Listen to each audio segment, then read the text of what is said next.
मुल्क भर में ईद उल अजहा मजहबी जोश और जज्बे से मनाई जा रही है। नवाज़ ईद के छोटे बड़े इज्तिमात, मुल्क की सलामती और खुशहाली के लिए खुसूसी दुआएं, सुन्नत इब्राहिमी की अदायगी। सदर और वज़ीर आज़म की ईद की मुबारकबाद। सदर आरिफ अलवी ने कहा कि ईद पर कुर्बानी के जज्बे के तहत गरीबों की मदद करें। वज़ीर आज़म इमरान खान नथिया गली में ईद मना रहे हैं। कहा, जिसमें कुर्बानी का जज्बा नहीं वो कौम तरक्की नहीं कर सकती। बोल न्यूज़ की तमाम अहले वतन को ईद की मुबारकबाद।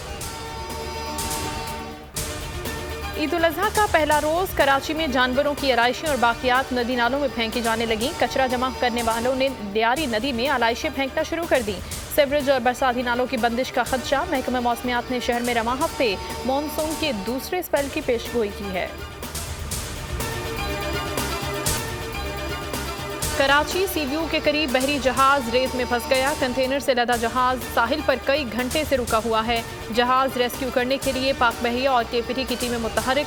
तर्जुमान केपीटी के मुताबिक इंजन बड़ा न होने के बायस जहाज साहिल के करीब आ गया है। पैनामा की शिपिंग कंपनी की मिल्कियत है जो बड़े बहरी जहाजों को ईंधन और दीगर साजो सामान सप्लाई करता है।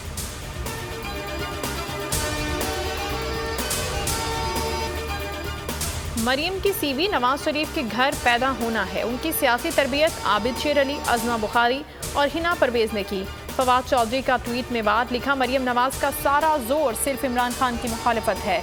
ऐसी खातून से आप तवक्को ही क्या कर सकते हैं। फरदौस आशिकावान बोली, मरियम नवाज दुश्मन के हाथों में खिलौना बन चुकी हैं। जब वो आज़ाद कश्मीर में बोलती हैं तो भारतीय मीडिया उनकी बेहुदा जबान को लाइव कट कर देता है। कतार तोड़ने का इल्जाम। लंदन में आबिद शेर अली का रेस्टोरेंट में झगड़ा। आबिद शेर अली और दूसरी फैमिली ने एक दूसरे को गालियां दी। लीगी रहनुमा के साथ सलमान शहबाज और शरीफ फैमिली के दीगर अफराद भी मौजूद थे। होटल इंतजामिया के मुताबिक कतार तोड़ने का इल्जाम दुरुस्त नहीं।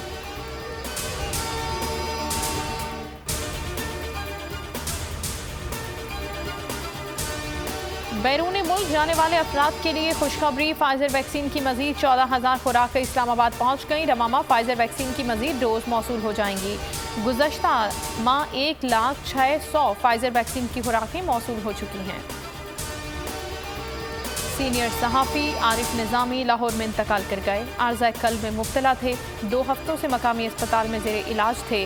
वो अंग्रेज़ी अखबार पाकिस्तान टुडे के बानी और एडिटर, नवाए वक्त अखबार ग्रुप के बानी हमीद निज़ामी के बेटे थे। वज़ीर आज़म और आर्मी चीफ का इंतकाल पर इज़हार अफसोस। और T20 में मेहनत। Wicket keeper batsman Mohammad Rizwan को सिला मिल गया। रैंकिंग बेहतर कर ली। मोहम्मद रिजवान 7वीं बेहतरीन बैट्समैन बन गए। बाबर आजम की दूसरी पोजीशन बरकरार। शाहीन आफरीदी 4 दर्जे तरक्की पाकर 13वें नंबर पर आ गए।